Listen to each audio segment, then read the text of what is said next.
Friends అందరికీ నమస్కారం. ఈరోజు నా ఛానల్లో మీరు చూడబోయే రెసిపీ సాంబార్ అండి. ఉడిపి స్టైల్లో సాంబార్ చేయాలనుకుంటున్నారా? ఎప్పుడు పప్పుచారు కాకుండా మరి కొంచెం వేరేగా మనము సాంబార్ చేసుకుందామండి. సాంబార్ ఎప్పుడు చేసినా కానీ ఉడిపి స్టైల్లో ఎప్పుడైనా బయట తింటే సాంబార్ ఎంత బాగుంటుంది అనుకుంటాం కదా. మరి అలాగే కరెక్ట్గా అదే రుచిగా రావాలంటే మనము ఈరోజు రెసిపీలో సాంబార్ చూసేద్దామండి. దాని కొరకు కొంచెం కందిపప్పు తీసుకున్నాను. ఇక్కడ కందిపప్పు ఒక 200 గ్రాముల వరకు ఉంది. ఒక 50 గ్రాముల వరకు పెసరపప్పు అండి. పెసరపప్పు కందిపప్పు రెండు కలిపి సాంబార్ చేస్తే చాలా బాగుంటుందండి. అలాగనేసి నేను రెండు తీసుకున్నాను. ముందుగా ఒక గిన్నెలో వేసేసుకొని రెండింటిని కడిగి శుభ్రంగా, అవసరం ఉంటే కుక్కర్లో పెట్టుకోవచ్చండి, కానీ నేను ఒక చిన్న గిన్నెలో వేసి సిమ్లో పెట్టి ఉడకపెట్టేస్తున్నాను. చక్కగా నీళ్ళు వేసి మనం కడుక్కొని గ్యాస్ పైన పెట్టేద్దాము. సాంబార్ కొరకు కొన్ని కూరగాయలు తీసుకున్నానండి. ఇక్కడ మునక్కాయలు, 2 టమాటాలు, వంకాయలు, ఒక క్యారెట్, బెండి ఉంటే బెండి, సొరకాయ, సాంబార్లో ఎన్ని కూరగాయలైనా వేసుకోవచ్చండి. కొద్దిగా గుమ్మడి ముక్క తీసుకున్నాను.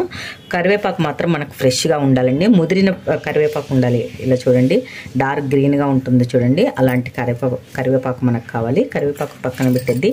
ఇవన్నీ చక్కటి నీళ్ళతో కడుక్కొని మనం చిన్న చిన్న ముక్కలుగా తరిగేసుకోవాలి. కొంచెం చింతపండు తీసుకున్నానండి. చింతపండు మీరు కొంతమంది చాలా పులుపుగా తింటారండి. సాంబార్లో కానీ పప్పుచారులో కానీ దేనికైనా ఏదైనా వండితే, చేపల పులుసు కానీ అలాంటి వాటికి పులుపు చాలా వాడతారు. అలా కాకుండా నార్మల్గా కొంచెం తీసుకున్నాను. ముందుగా ఇందులో వేసుకొని పప్పుడికే వరకు ఈ కూరగాయలన్నీ తరుక్కొని చింతపండు నానడము ఇవన్నీ మనము రెడీ చేసేసుకోవాలి. చింతపండు కడిగి శుభ్రం చేసుకొని, చింతపండు 2-3 సార్లు కడిగేసానండి. చక్కగా నీళ్ళు వేసి పెట్టుకున్నామంటే ఇవన్నీ తరిగేలోపు మనకు చక్కగా చింతపండు కూడా నానిపోతుంది. ఇది పక్కకు పెట్టుకొని ఒక చిన్న కొబ్బరి ముక్క తీసుకున్నాను. మిర్చి పౌడర్ కాకుండా సాంబార్లోను ఎండుమిర్చి తీసుకున్నానండి. కొద్దిగా ఎండుమిర్చి తీసుకున్నాను. ఇక్కడ ఎండుమిర్చి, అదేవిధంగా ఒక 2 స్పూన్ల ధనియాలు, 1 స్పూన్ జీలకర్ర, ఒక పించు మెంతులండి. ఇవన్నీ చక్కగా కలుపుకొని మనం దూరగా వేయించుకోవాలి. ఈ కొబ్బరి ముక్క కూడా చిన్న చిన్న ముక్కలుగా తరిగేసుకొని వీటితో పాటు మనము దీన్ని కూడా ఫ్రై చేసుకోవాలి.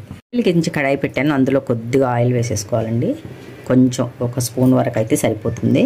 ఆయిల్ కొద్దిగా వేడెక్కిందండి. ఏవైతే మనం దినుసులు తీసుకున్నామో ధనియాలు, జీలకర్ర, మెంతులు ఇవన్నీ వేసేసుకుంటాము. దీంతో పాటే ఎండుమిర్చి కూడా, అలాగే పచ్చి కొబ్బరి,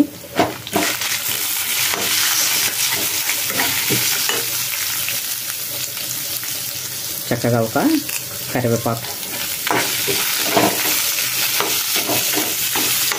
దూరగా వీటిని వేయించేసుకోవాలండి. సాంబారు చిక్కగా రావడానికి ప్రొసీజర్ ఇదేనండి. చక్కగా ఎండుమిర్చి, కొబ్బరి, ధనియాలు, జీలకర్ర చక్కగా దూరగా వేయించుకొని మిక్సీ పట్టి మనం సాంబార్లో కలుపుకున్నామంటే పప్పులో చిక్కదనం వచ్చి కమ్మదనం కూడా పెరుగుతుంది. ఎండుమిర్చి, కొబ్బరి కొద్దిగా దూరగా వేగాయండి. ఇదే సమయంలో మనం స్టవ్ ఆఫ్ చేసేసుకోవాలి. చక్కటి ఎండు కొబ్బరి స్మెల్, పచ్చి కొబ్బరి స్మెల్, ఎండుమిర్చి స్మెల్ కూడా వచ్చేస్తుందండి ఇందులోంచి. ధనియాల ఫ్లేవరు. స్టవ్ ఆఫ్ చేసేసాను. పప్పు గుండిలో వేసి ఉడకబెట్టానండి. చాలా మెత్తగా ఉడికిపోయింది. కుక్కర్లో కాకుండా ఇలా వేస్తే సాంబార్ ఇంకా టేస్టీగా ఉంటుంది. చూడండి, చేతికి మొత్తం పప్పులుగా కాకుండా ఇలా పిండిలా అయిపోవాలండి పప్పు. లేకపోతే సాంబార్లో కిందంతా పప్పు అంతా కిందికి దిగబడి సాంబార్ చిక్కగా కాదు. అందుకని ఇలా మెత్తగా అయ్యేటట్టు మనం ఉడకబెట్టుకోవాలి. ఇప్పుడు ఏదైతే మనం చింతపండు పులుసు తీసుకున్నామో ఆ చింతపండు పులుసు కూడా ఇందులో కలిపేసుకుందాము. చక్కగా పులుసు తీసి వడగట్టేసాను. పులుసుని మళ్ళీ ఒకసారి అంతా కలిపేసుకోవాలి. పప్పు పులుసు, ఎండుమిర్చి, కొబ్బరి ఏదైతే మనం మిక్సీ పట్టుకున్నామో అందులో కొద్దిగా మనము నీళ్ళు వేసేసుకొని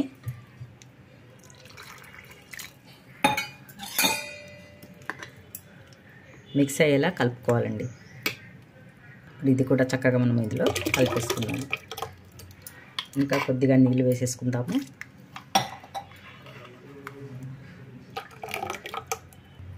ఏవైతే తరిగి పెట్టుకున్నామో కూరగాయలన్నీ అవి కూడా ఇందులో వేసేసుకుందామండి. క్యారెట్, తరిగి పెట్టుకున్న కూరగాయలు కూడా మనము ఇందులో వేసేసుకోవాలి. కరివేపాకు కొంచెం ఎక్కువ తీసుకోవాలండి. చక్కగా ముదిరిన కరివేపాకు ఉండాలి, ఫ్రెష్గా ఉండాలి. అది కూడా దాంతోటే మనకు సాంబార్లో టేస్ట్ తెలుస్తుంది, కరివేపాకు స్మెల్.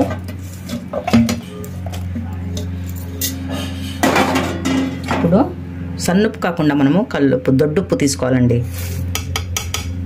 ఇంకా కొంచెం వేస్తాను. ఉప్పు ఎక్కువగానే పడుతుంది, ఎందుకంటే మనం చిల్లీ పౌడర్ వేసుకోలేదు, అందులో ఉప్పు కలిసి ఉంటుంది కాబట్టి. ఎండుమిర్చి మిక్సీ పట్టాం కాబట్టి ఉప్పు కొంచెం ఎక్కువగానే పడుతుంది.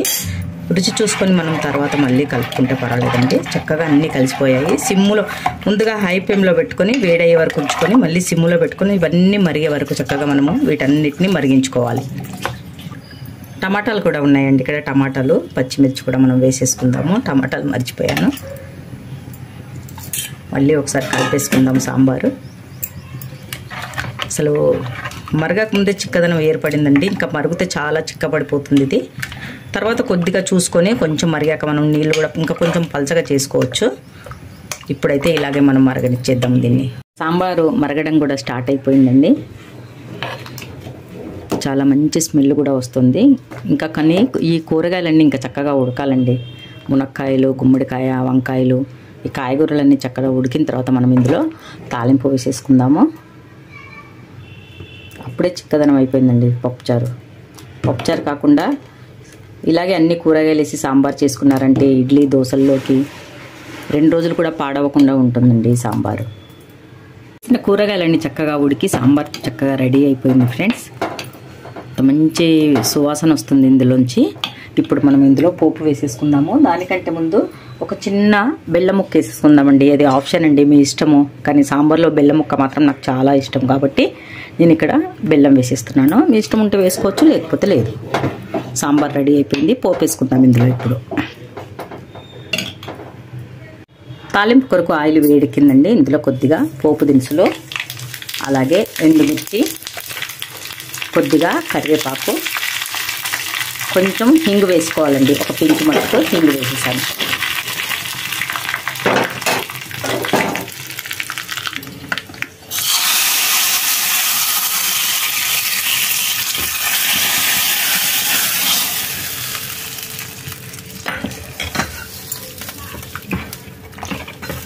అయిపోయిందండి. వేడివేడిగా ఇడ్లీలోకి కానీ, రైస్లోకి కానీ, దోశల్లోకి ఎలాగైనా ఇష్టం వచ్చినట్టు మనము తినేయొచ్చండి.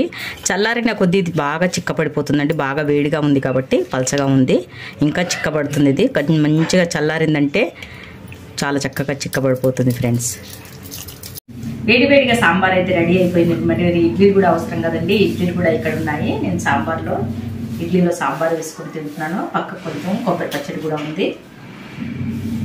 ఇడ్లీ సాంబారు కాంబినేషన్ అయితే మీకు తెలుసు కదండి. ఉడిపి హోటల్లో చక్కగా ఎంత టేస్టీగా ఉంటుందో అలాగే మన ఈ సాంబార్ కూడా రెడీ అయిపోయింది ఫ్రెండ్స్. మరి మీరు కూడా తప్పకుండా ఈ రెసిపీ ట్రై చేస్తారని అనుకుంటున్నాను.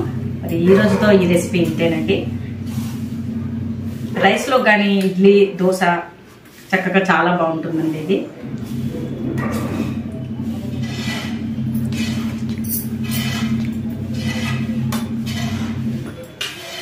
దాంతోపాటు చట్నీ కూడా చాలా టేస్టీగా ఉందండి. ఓకే ఫ్రెండ్స్, అదేనండి.